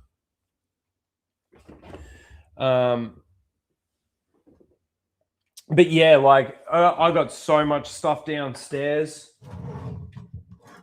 One of my favorite types of ships, the B-Wing. Fucking so cool, this ship. Like the cockpit's the thing that really doesn't move. It's fucking awesome. If I was in the Star Wars universe, I would be a B-Wing pilot. There you go. I wouldn't even be a Jedi or a Sith. I'd just be a B-Wing pilot. That's all the Star Wars shit that we got to talk about. We got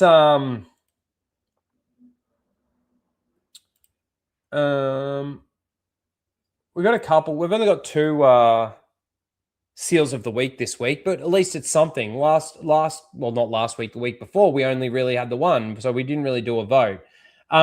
This week I've got 2. We'll see how we go with it, and then we'll watch the Lanterns trailer while we're waiting for those votes to come in. And man, I've received so many work calls since I've fucking been streaming. It's so annoying. Anyway, I'll sort that out later. We're going to do this. Where is it?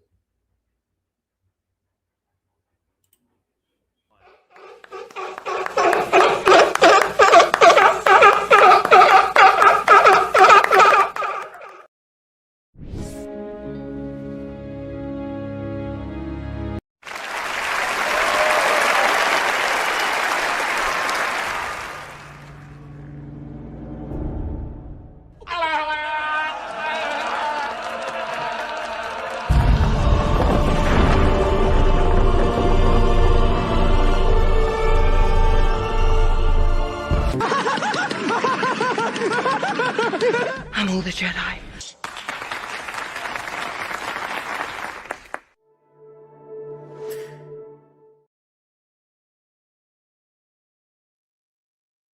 All right, the first nominee is Retney. I think this is Retney's Holocron. Yeah, we've had been a couple of nominations before. Tends to change their name quite often, but says creators like this are a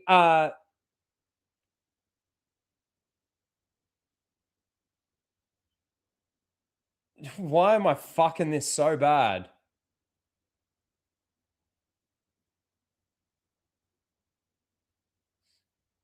Why can't I fucking... Oh my God.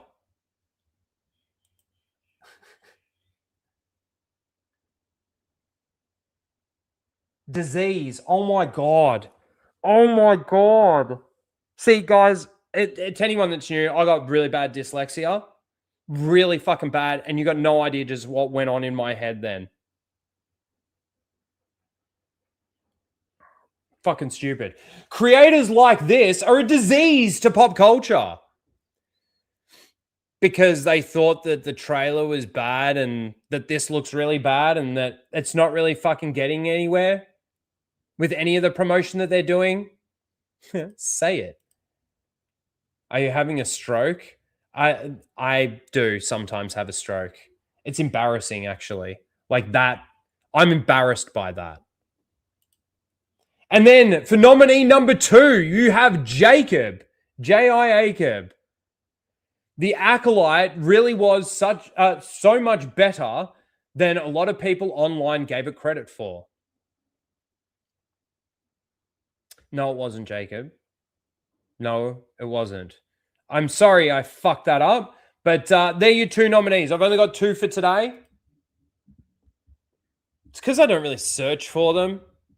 I get a couple from Mike. I think this one Mike Hill sent me. So let me put the poll in the chat, shall I? Put the poll in the chat.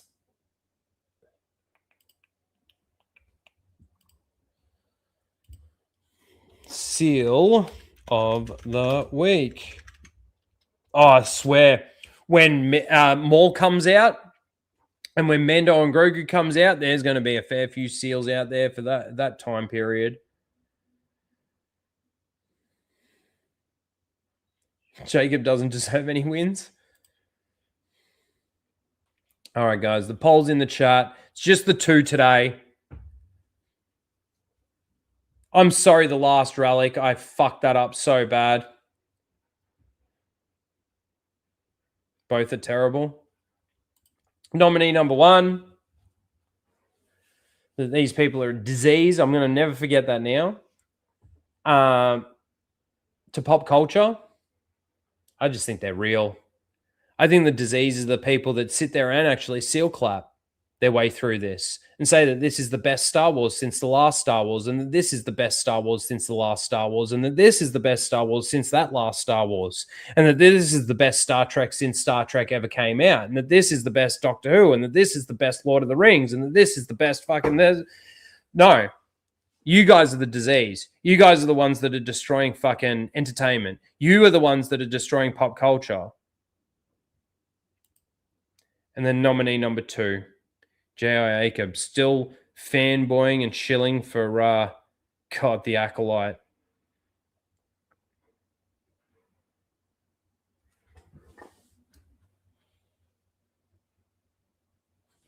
All right, let's watch this Lanterns trailer, shall we?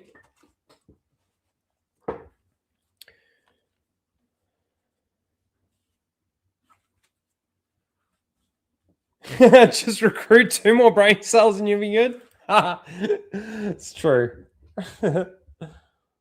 It's true. All right, I got to stop sharing because I don't think I shared audio for this.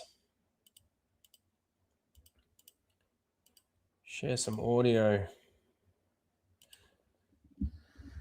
All right, the Lanterns trailer. How many views? We got 2.4 million views with 112,000 likes to 13,000 dislikes. That surprises me. Excuse me.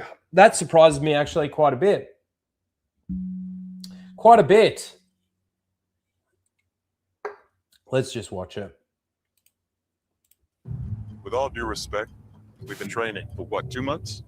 And I haven't even worn the ring yet. Obviously, I mean, you know, we're reacting to this a week late.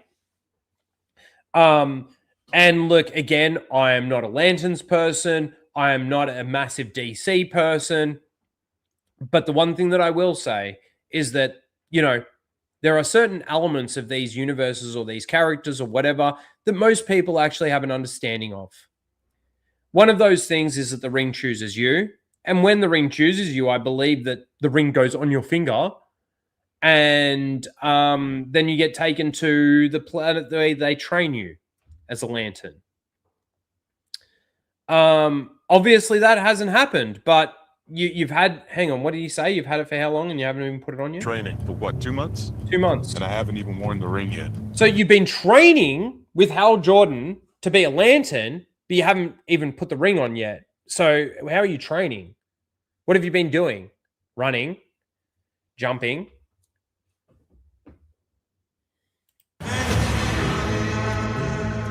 Don't get hung up on the jewelry, Junior. You're just a fucking substitute teacher.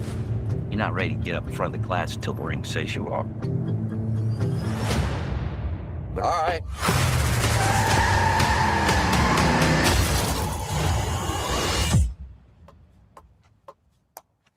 I could have died. You want me to train you? I'm training you. Something is off here. I can feel it. So what?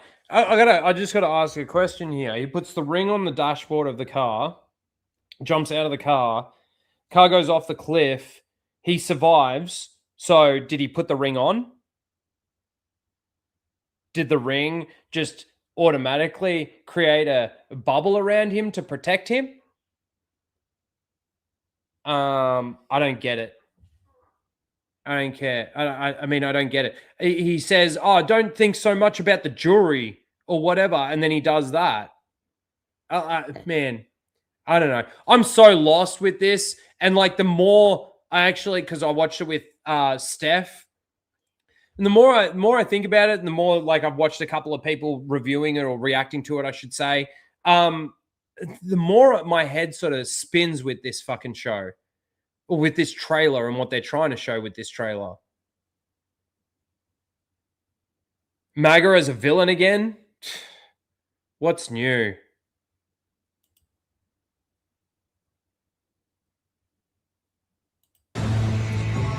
Yeah.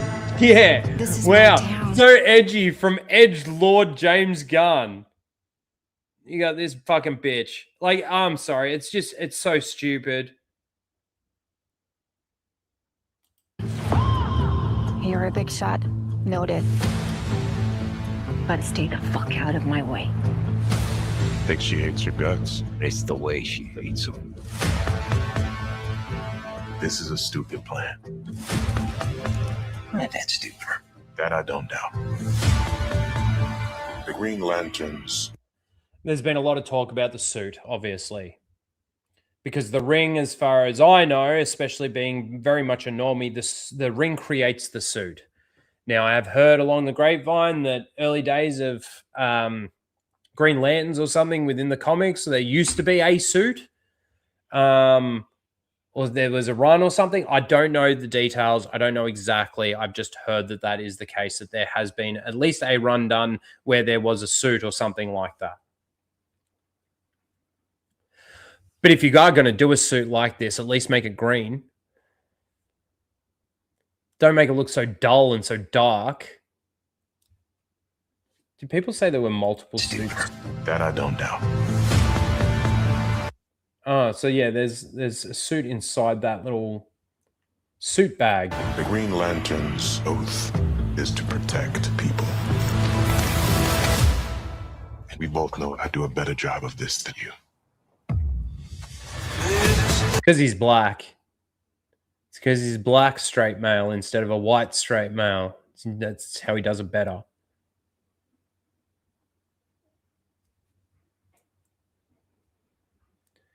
You know, it's kind of funny. I just had a thought. You see that scene there, like that little, you know, I do it better than you. Oath is to protect people. And we both know I do a better job of this than you. So, you know what that made me think of? Men in Black. When Will Smith gets suited up and he puts the glasses on and he goes, "I make this look good." That's the difference between me and you.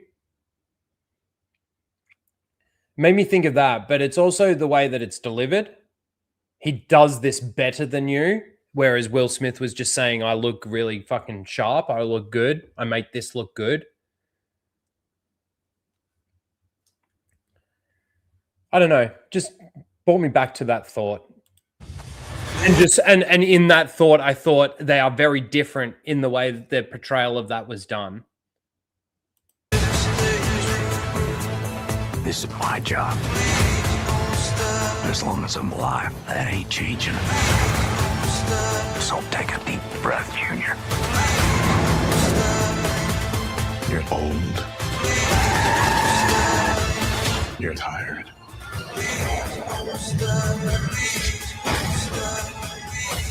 I got to talk about this now.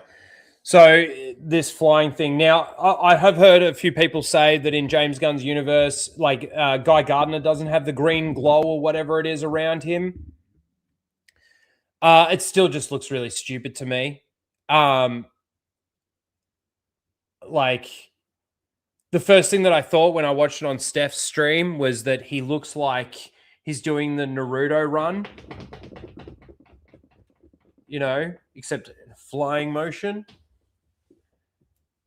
It's just stupid. The thing is, you take this out of it, you take any, like, I heard Ryan saying this, you take like 2 or 3 seconds of this trailer, you remove 2 or 3 seconds from this trailer, and you don't even know it's a Green Lantern show. You take that scene out with the, you know, the actual lantern. Your time is up.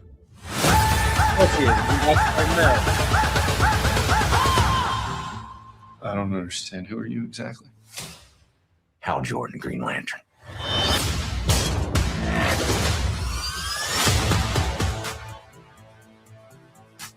Have you ever talked with the other lanterns? I'm the only human. They're aliens. One of them's a fucking squirrel. Yeah, the thing is with that too is like, have you ever talked to the other lanterns? Then what does he say? Let me just break this down really quickly. Have you ever talked with the other lanterns? I'm the only human. They're aliens. So his reaction to that is like, how do you expect me to be able to talk to these fucking people? I'm the only human. They're aliens. How do you expect me to talk to them? The ring translates. The ring translates. Why would you respond like that? Why would you respond like that? One of them's a fucking squirrel. Yeah, you've spoken to him because the ring would translate it. Is that not true? Any Lantern people in the chat? I mean, I'm getting that piece of information from the Ryan Reynolds fucking Green Lantern movie.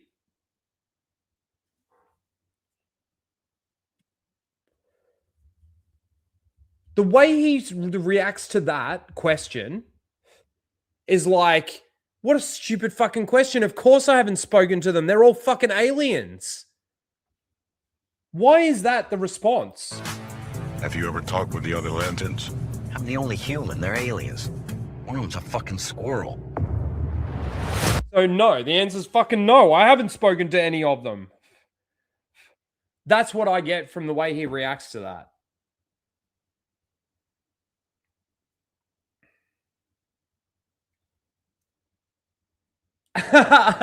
Does the ring translate Foster's as Australian for beer? How you doing, laughing man? Good to see you. Cheers, brother. Cheers, brother.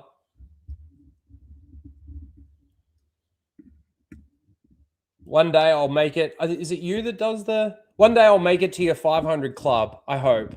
I think it's you that does the 500 club thing. I could be wrong, but I thought it was you. One day I'll get there. Cheers. Cheers to you, brother. So yeah, Green Lantern. The Lanterns. I mean, realistically, this show should have just been called the Green Lantern Corps or the Lantern Corps. I don't think Lanterns is really a good name. You know? But yeah, like the trailer, this is the thing though. The trailer doesn't inspire any fucking like want to even see it. Like something like Guardians of the Galaxy, again, let me just go back to that in regards to the fact that they were nobodies.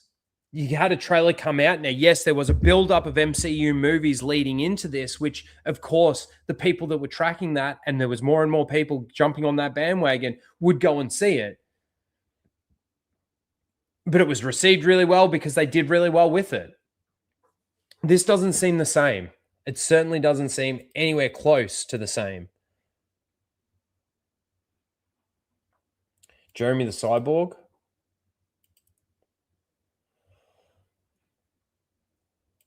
Nothing about Lantern screams James Gunn to me. unlike Supergirl. Supergirl's going to be a disaster too. This is the thing, like I was sort of saying, despite all the sort of some of the good stuff that we're hoping to see this year, Mortal Kombat, Project Hail Mary, there's a few others out there. I'm hoping that Spider-Man's going to be good. There's still obviously a lot of shit. There's still a lot of crap. Have you seen the clip of where one of the writers says they didn't use the word green because it was stupid? Yes, I did see that actually. Well, you know, the next Batman movie is just going to be called Man, right? Because bats are fucking stupid. And a Batman, that's even fucking stupider. I reckon they do Superman and they just call it Man as well. I mean, fucking super is stupid.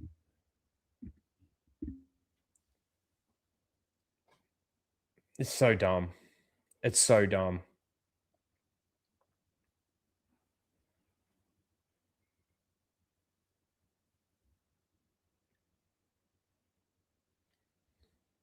EVS was never fired. I got shared. I don't even know if we really should watch it or not. Let's finish this and we'll see. I got on my tweet for this stream actually last night. Somebody put I think it was in response to the last Flashcast. And I got to say, with Flashcast, like the last 2 weeks of Flashcast, I didn't really want to sort of get into it too much. Flash wanted to, and that's fine. It's his stream. It's his what he wants to do. I have my own frustration with that group of people for a couple of reasons. I got some close friends that have been affected by them, and you know, I'm still waiting for books that I've paid for that are very, very late. Where am I going here? It's just EVS whining about bullying after fucking watching last week's Flashcast. So basically now what he's doing by saying like Flash is bullying a lot. And look, Flash is saying that he's a fat cunt and he's licking toilets and he's fucking, you know, smoking crack and, you know, he's posting pictures and fucking all this stuff on Twitter and stuff like that. And then he's going through it on his stream, whatever. Right? But, you know, oh, it's ultra bullying. It's mega bullying. It's this. Okay. I know what you're doing. I know exactly what you're doing. You're wanting all your EVS shills to fucking go and report fucking Flash. Sounds like a leftist technique to me.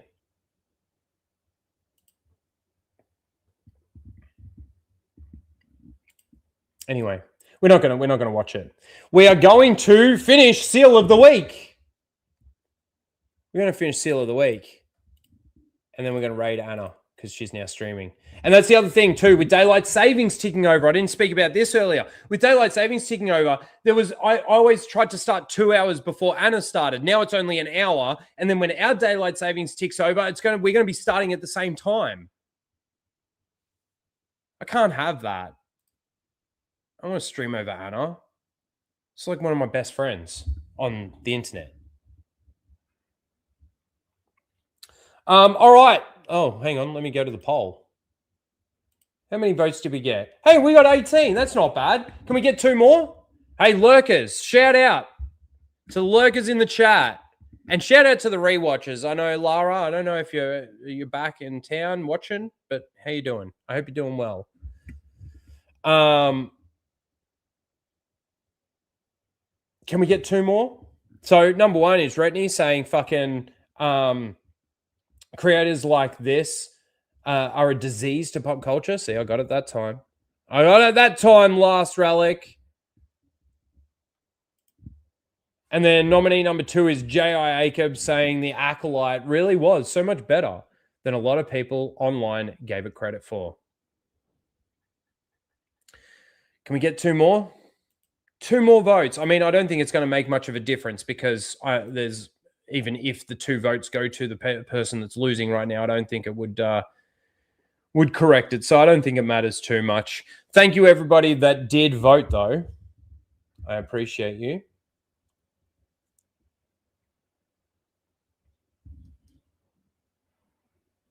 It's a true statement. People like him are a disease to pop culture. That's what I said. These people, Retney and fucking J.I. Akob and Sawyer and shit like that, and Star Wars, as Star Wars explained, they're the disease to pop culture. All right, we're going to end the poll. Thank you, everyone. And the runner-up this week with 33% of the vote was number 2, Jacob. Dude, I don't think you can catch a break recently in some of these fucking polls.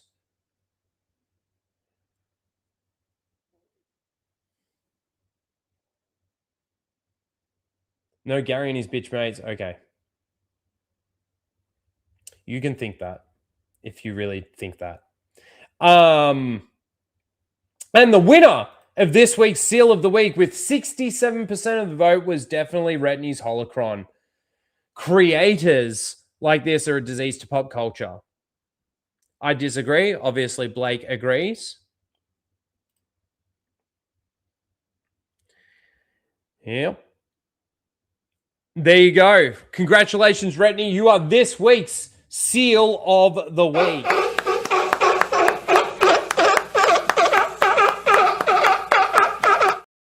Congratulations. We all seal clap you very, very well. And that's the game, ladies and gentlemen. And that is the game.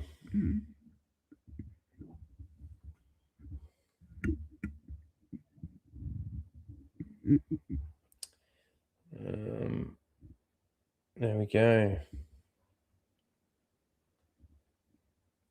There we go.